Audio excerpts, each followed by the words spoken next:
નમસ્કાર મિત્રો, સ્વાગત છે તમારું અમારી યુટ્યુબ ચેનલમાં। તો મિત્રો, જીએસએસબી એટલે કે ગુજરાત ગૌણ સેવા પસંદગી મંડળ દ્વારા મ્યુનિસિપલ સેનેટરી ઇન્સ્પેક્ટરની પોસ્ટ પર ભરતી જાહેર કરવામાં આવેલી છે। તો આ ભરતી વિશે આપણે તમામ માહિતી આજના વિડીયોમાં મેળવી લઈએ। તે પહેલા વિડીયો મિત્રો લાઈક ને શેર કરી દેજો, ચેનલમાં નવા હોય તો ચેનલને સબસ્ક્રાઇબ કરી દેજો। તો ચાલો મિત્રો, વિડીયોની શરૂઆત કરીએ।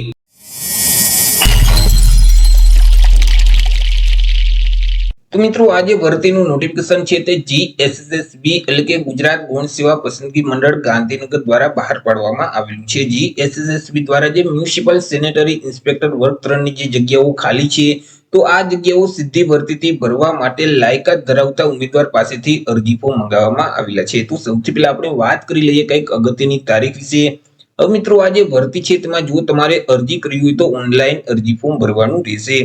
ઓનલાઈન અરજી ફોર્મ છે તે 1/9/2025 થી શરૂ કરી દેવામાં આવશે। 1/9/2025 બપોરના 1 વાગે અરજી ફોર્મ શરૂ થશે અને 15/9/2025 સુધીમાં તમારે ઓનલાઈન અરજી ફોર્મ ભરી દેવાનું રહેશે। ઓનલાઈન અરજી ફોર્મ જે ઉજાસનું પોર્ટલ છે એટલે કે ujas.gujarat.gov.in નામની જે વેબસાઇટ છે તે વેબસાઇટ ઉપર જઈ 15/9/2025 સુધીમાં ઓનલાઈન અરજી કરવાની રહેશે। મિત્રો, ઓનલાઈન અરજી ફોર્મ ભરતી વખતે તમારે ફોટો અને સિગ્નેચર છે તે અપલોડ કરવાના રહેશે કે જેમાં ફોટાનું માપ છે તે 5 સેન્ટીમીટરની ઊંચાઈ અને 3.6 સેન્ટીમીટરની પહોળાઈ હોવી જોઈએ, જ્યારે સિગ્નેચરનું જે માપ છે તે 2.5 સેન્ટીમીટરની ઊંચાઈ અને 7.5 સેન્ટીમીટરની પહોળાઈ હોવી જોઈએ।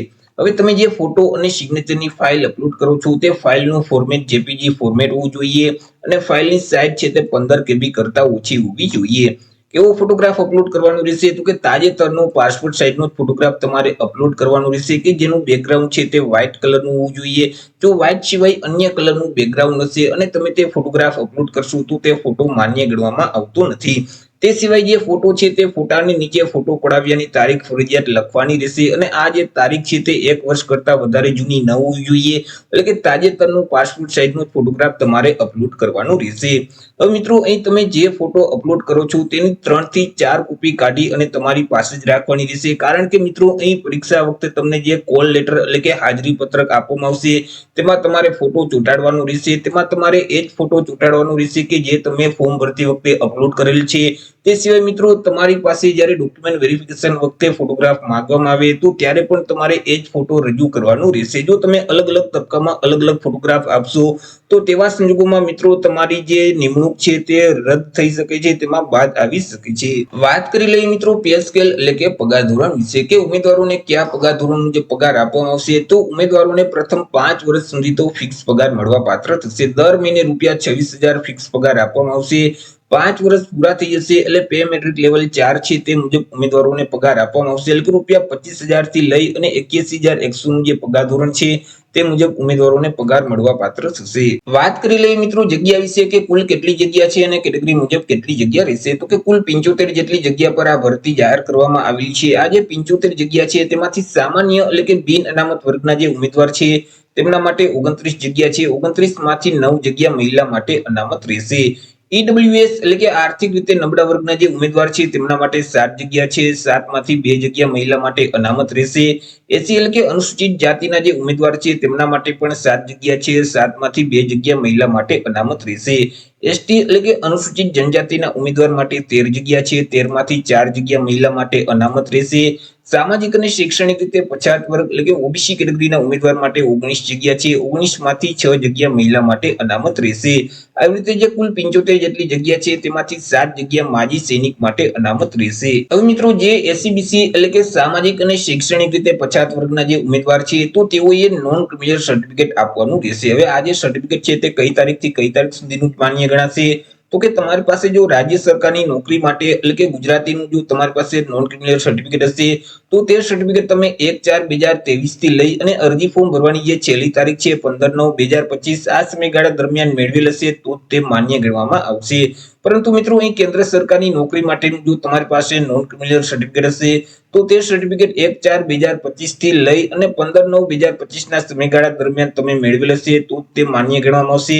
એવી જ રીતે મિત્રો, જે ઈડબ્લ્યુએસ એટલે કે આર્થિક રીતે નબળા વર્ગના જે ઉમેદવાર છે તો તેઓએ ઈડબ્લ્યુએસ નું પ્રમાણપત્ર આપવાનું રહેશે। હવે આ જે ઈડબ્લ્યુએસ નું પ્રમાણપત્ર છે તે પણ કઈ તારીખથી કઈ તારીખ સુધીનું માન્ય ગણાશે તો કે તમારી પાસે જો રાજ્ય સરકારની નોકરી માટેનું ઈડબ્લ્યુએસ નું પ્રમાણપત્ર હશે તો તે પ્રમાણપત્ર 16/9/2022 થી લઈ અને 15/9/2025 ના સમયગાળા દરમિયાન મેળવેલ હશે તો તે સર્ટિફિકેટ માન્ય ગણવામાં આવશે. પરંતુ ભારત સરકાર હેઠળ નોકરી મેળવવા માટેનું જે ઈડબ્લ્યુએસ નું પ્રમાણપત્ર તમારી પાસે હશે તો તે સર્ટિફિકેટ તમે 1/4/2025 થી લઈ અને 15/9/2025 ના સમયગાળા દરમિયાન મેળવેલ હશે તો તે સર્ટિફિકેટ માન્ય ગણવામાં આવશે. વાત કરી લઈએ એજ લિમિટ એટલે કે વય મર્યાદા વિશે. અરજી ફોર્મ ભરવા માટે ઉમેદવારની ઉંમર કેટલી હોવી જોઈએ? તો કે અરજી ફોર્મ ભરવાની જે છેલ્લી તારીખ છે 15/9/2025 તો આ તારીખને ધ્યાનમાં રાખી ઉમેદવારે પોતાની ઉંમરની ગણતરી કરવાની રહેશે.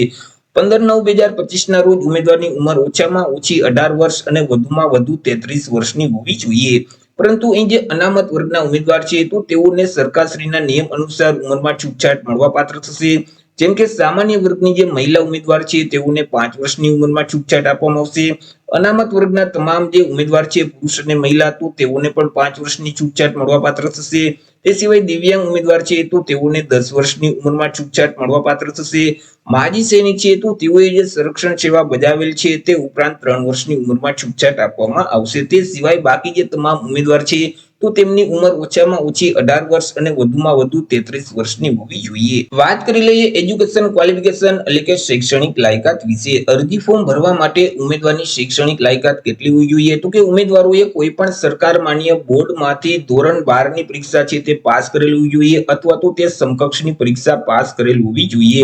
સાથે સાથે ઉમેદવારોએ ડિપ્લોમામાં 1 વર્ષનો સેનેટરી ઇન્સ્પેક્ટરનો કોર્સ પાસ કરેલ હોવો જોઈએ અથવા તો ઉમેદવારોએ કોઈ પણ સરકાર માન્ય આઈટીઆઈ માંથી હેલ્થ સેનેટરી ઇન્સ્પેક્ટરનો 1 વર્ષનો કોર્સ છે તે પાસ કરેલ હોવો જોઈએ.